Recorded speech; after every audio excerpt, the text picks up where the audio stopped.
kind of got acting in it, not just straight songs. Those groups that played Beatles songs and just pretend to be the Beatles, they're clear because they're considered just like any musician that goes to a pub and plays like a cover song. Yeah, cover band, right. They're clear, they're covered. As long as the club has the licensure to do it. Usually they pay like these organizations, I don't know if you've probably heard of ASCAP and BMI, they pay to cover a wide scope of the music. So anyway, each of the festival people and Sid Bernstein each said, look, you're under the radar, they're not going to come after you. Technically, yes, they could come after you and sue you for future earnings, And then I said to Sid Bernstein, because of his name association with Beatle fans, I said, well, can we make this a Sid Bernstein Presents, and maybe you can get me permission? And he said, I'm 92 and I don't go out during the winter. So basically I kind of stopped doing it and I put it on hold, and I started working on another project that I would like to show you by time. How much time do we have left? 20 minutes? We're good. So, I guess without further ado, mind you, without the costume or anything, I do have a wig. I'll do how I now come out and do the show, or last came out and did the show 10 months ago. And bearing in mind that what I would do is, I started the show by having all the lights down and, kind of having, it was a small theater and I had flash bulbs, kind of like, what do they call it, strobe light kind of things, so it would create a flash effect and a sound effect of girls screaming like in the early 60s when the Beatles came on, and I would say, ladies and gentlemen, like as a voiceover, John, Paul, George, Ringo, and then I'd come out singing a tune, and here we go.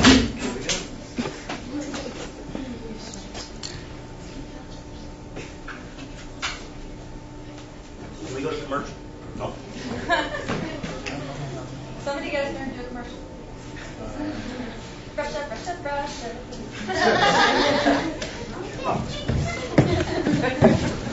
Sorry, that's before your time.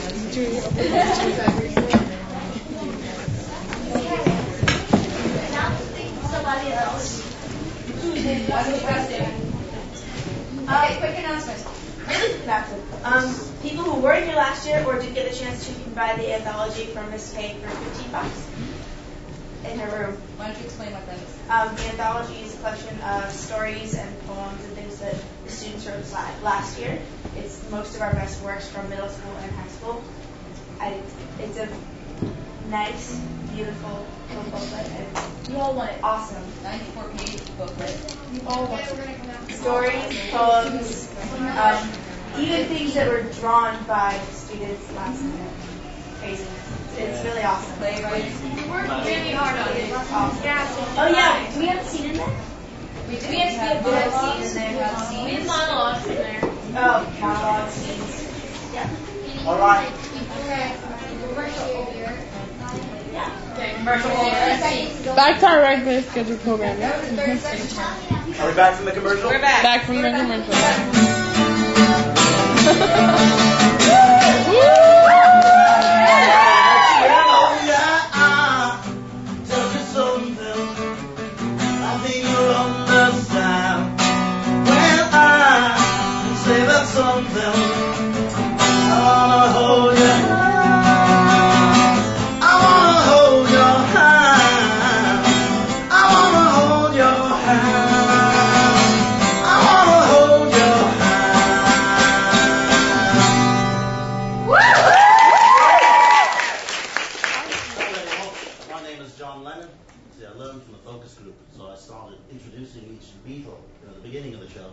I'd say, I'm John Lennon. I was born October 9th, 1940, in Liverpool, England, sort of a northern city, a port city.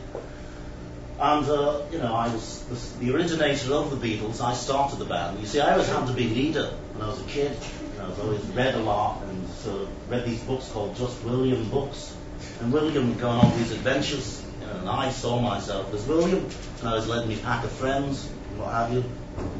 So when we'd go and play, there was a field by an old Victorian home that had been converted into a Salvation Army home, and the place was called Strawberry Field.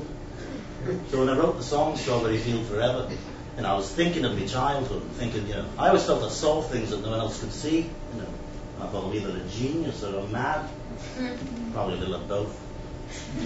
So, I sort of associate the song with my childhood. Let me take you down, 'cause I'm going to Strawberry Field. Nothing is real, and nothing to get hung about. Strawberry Fields forever. No one I think is in my tree.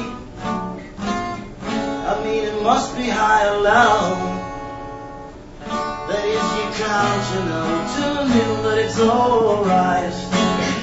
That is, I think it's not too bad. Let me take you down, 'cause I'm going to Strawberry Fields. Nothing is real,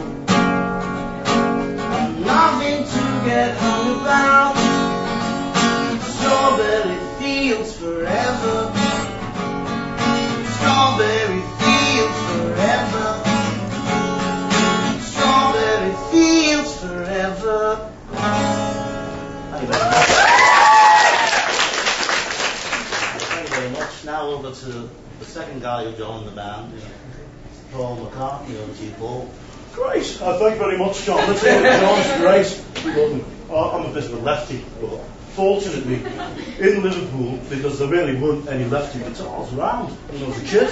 The thing about that was, so I had to learn to play them upside down anyway. So that's what I've been able to do. Fortunately, it's out of tune, bit of a piece of junk. So we'll make the best of it. I think this is the one that Dave J keeps at his folks' house down here.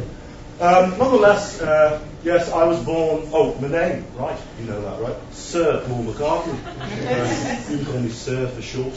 Right, great. I was born 1942, June the 18th. And I met John through a mutual friend of ours named Ivan Vaughan. Ivy, we called him. He said, "You've got to meet my mate, John. He's got a group called the Quarrymen." He'd named it after a school he went to, Quarrybank School.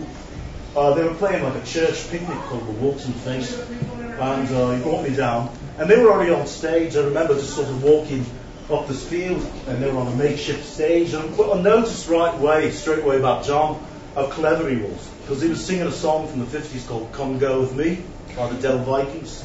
But what he was doing was he was filling in some of the lyrics, like changing some of the words. So he was doing like, come and go with me. Down, down, down to the penitentiary. I thought, that's good. And I met him afterwards, grabbed a mate's guitar and played him 20 Flight Rock with sung by Eddie Cochran, which he asked me to join the band a little bit after that, So I think I said yes the next day, but I don't think I joined until like the fall, because that was during the summer. And because I had like some kind of Boy Scout camp in August, I think. So then I joined him. But by then, a lot of his mates had stopped playing with him. So it was really just the two of us. And we started writing songs together, slagging off school. I'm not saying you should slag off school to write. School, that's good. School, I love school. Right? But we would wait for my dad to leave, and he'd come over to my house at 4th Lynn Road in Liverpool. And we'd just sit nose to nose and strum our guitars at each other. I remember I had a notebook where I said, another McCartney or Lennon original, and she switched to Lennon McCartney. John always had to sort of be in charge. So one of the ones we wrote early on, although it was the early 60s by now, we'd been sort of just out of school, and was one that, I'll make the best of it. There was a